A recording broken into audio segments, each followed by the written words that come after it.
ممكن ما تعرفش ينجم تقع بعض الاشياء في اثناء المباراه. حسب رايي السيناريو الامثل للريان هو تسجيل الشوط الاول. دعونا نعيش معكم دخول الفريقين الى استاد هزاع بن زايد مشاهدينا الاعزاء.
شاهدنا وياكم دخول الفريقين إلى استاد هزاع بن زايد مع وجود طاقم التحكيم السعودي لقيادة هذه المباراة. السيناريو الأفضل للعين والريان بعدم فتح الملعب ولا يلعب المباراة وعلى قولتهم يا أكون أو لا أكون؟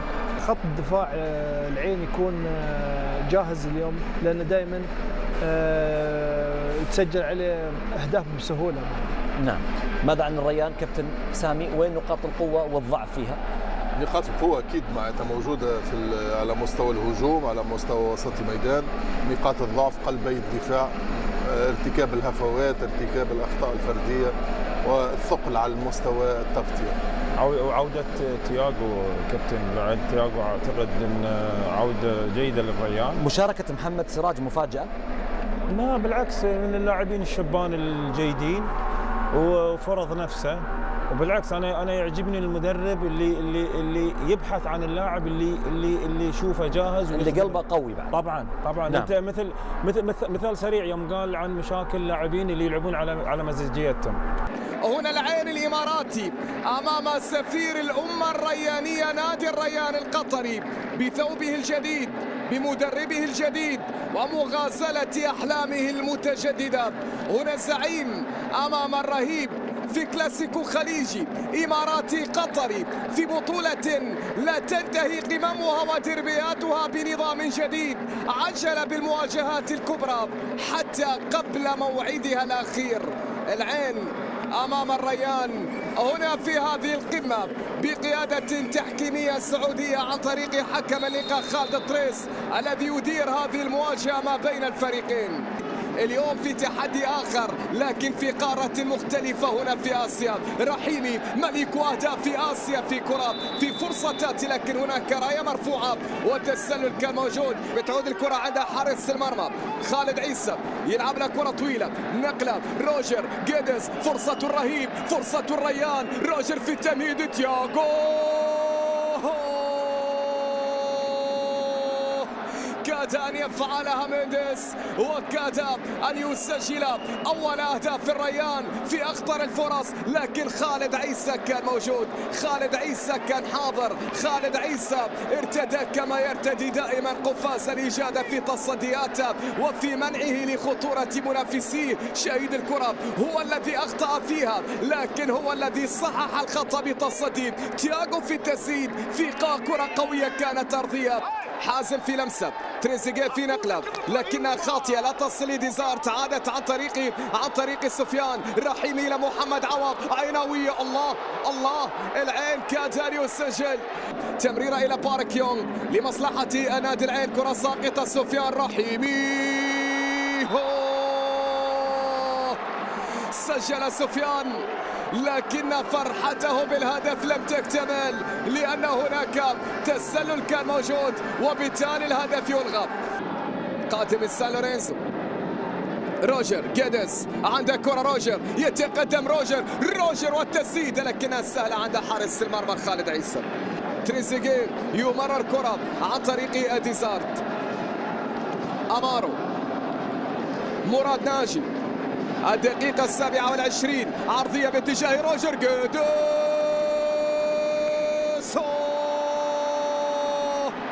خالد العطاس، خالد العطاس، الضوء في ظلام العين. خالد العطاس هو الذي رفض الهدف في اللقطة الماضية.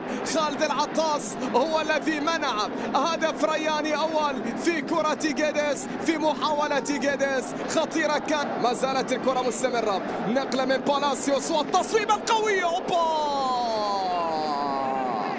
قوية كانت، كرة عينوية خاطئة. هذه التمريرة فرصة ريانية الآن. سراج يتقدم، سراج يحاول تمريرة إلى الخلف، وصلت إلى روجر والكنترول، روجر والتقدم، روجر والاستمرارية. تريزيجيه والتسديد لكن إلى خارج الملعب إلى ركلة ركنية. وصلت هذه الكرة في وسط الميدان لمصلحة نادي العين. سفيان راح ليس متسللا، رحيمي عرضية الله، لكن أيضا الهدف يلغى وسفيان كان متسللا. لمسة إلى دافيد غارسيا في المنتصف، تمريرة إلى حازم أحمد. حازم في كرة ما زال، حازم يرسل كرة إلى روجر، التفويت ممتاز. يا عيني على لقطة ريانية جميلة، الله يا لها من كرة، جملة ولا أروع كانت للريان. نهايتها لم تكن إلى شباك خالد عيسى من محمد سراج، من حازم فوت روجر، وصلت إلى باريرو، تمريرة إلى سراج، لكن الكرة كانت بعيدة بعيدة. كانت تسديدة محمد سراج في اللقطة الماضية إلى ركلة مرمى. لاعب الذي تمنح له الفرصة في هذا اللقاء. كرة منقولة لمصلحة نادي العين، خطيرة من سفيان، ممتازة. الله الله الله يا كاكو، يا لروعة أهداف العين ويا لروعة أهداف كاكو بطريقة ولا أروع.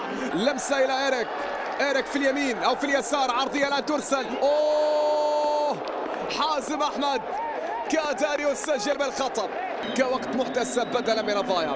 كرة وصلت لمصلحة الريان، منقولة كرة من الجانب الأيمن، ريانية عن طريق السراج. محمد في كرة عرضية ريانية، روجر بعد ذلك باريرو. الكرة مستمرة وفي اللحظات الأخيرة الريان هنا يحاول، الريان يريد أن يعوض تلك الفرص التي أهدرها بهدف تعديل، لكن الأمور تسير إلى نهاية الشوط الأول بصافرة خالد طريس يعلن فيه عن تقدم نادي العين على حساب الريان بهدف سجله بطريقة رائعة لاعب كاكو. ألقاكم مع انطلاقة وبداية الشوط الثاني.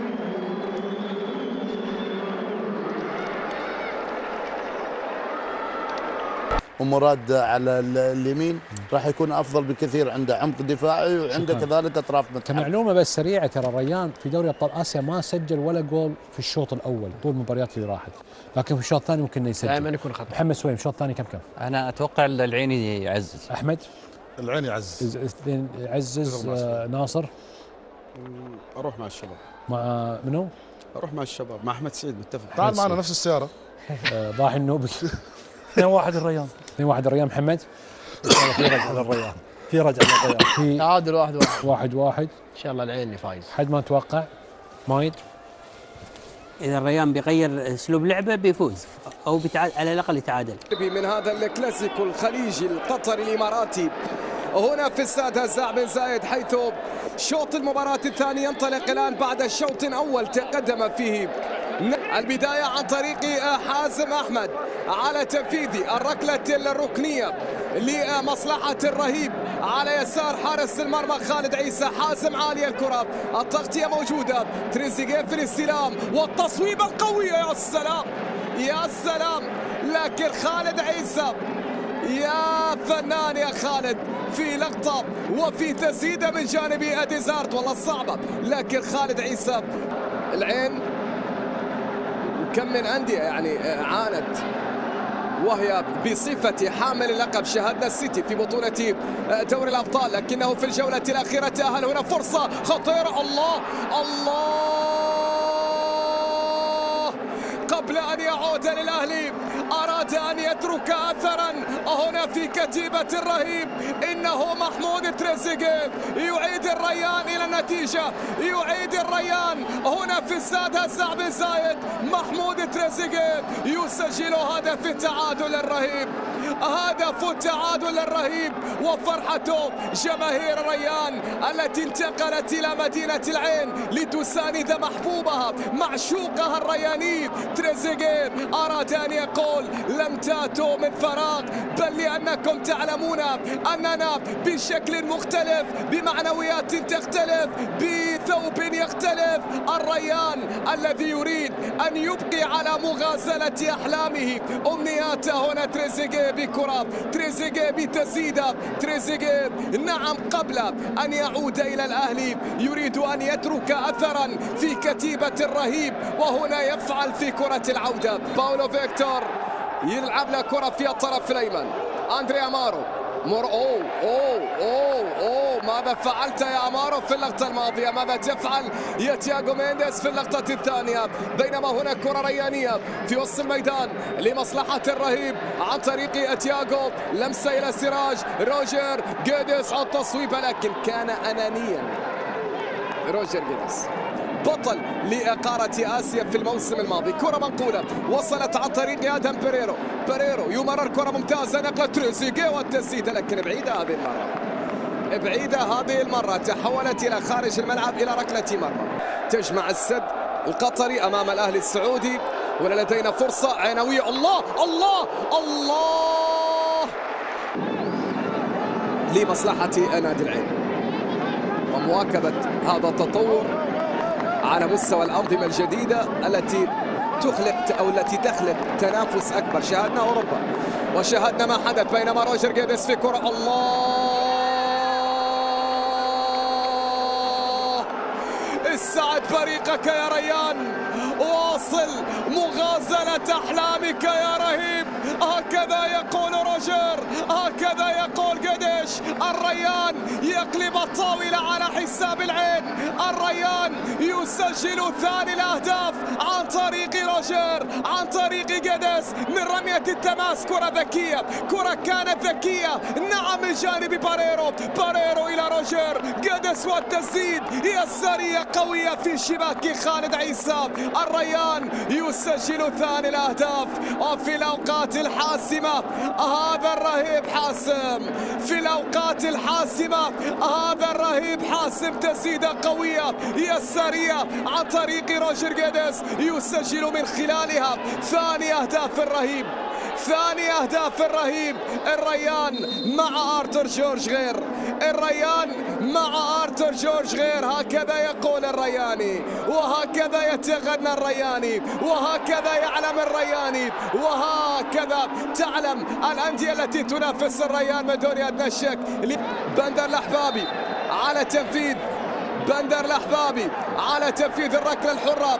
بندر يرسل كرة عالية خطيرة. الله يا هي كرة خطيرة، يا هي كرة قريبة، يا هي فرصة عنوية، لكن باولو فيكتور رفض هدف العين، رفض هدف ابقاء الامال، رفض هدف تدشين العودة، رفض هدف بقاء نادي العين. شاهد الكرة الأخيرة باولو فيكتور تصدى لكرة في بدايتها أعتقد أن سفيان كان متسلل.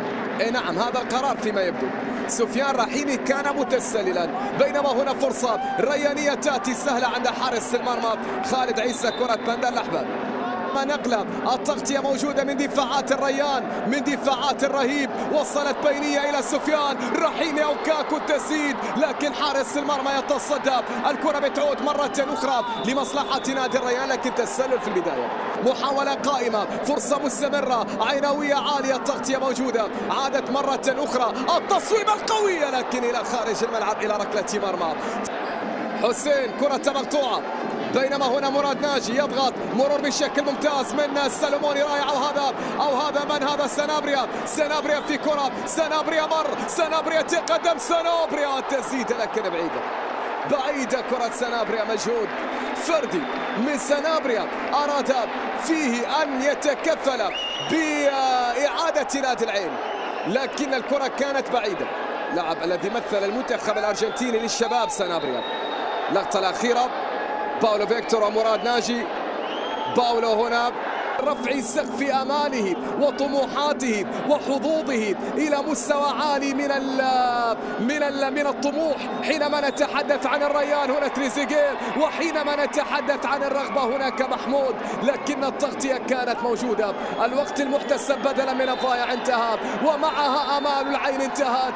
العين يغادر بطولة دوري أبطال آسيا، حامل اللقب يغادر.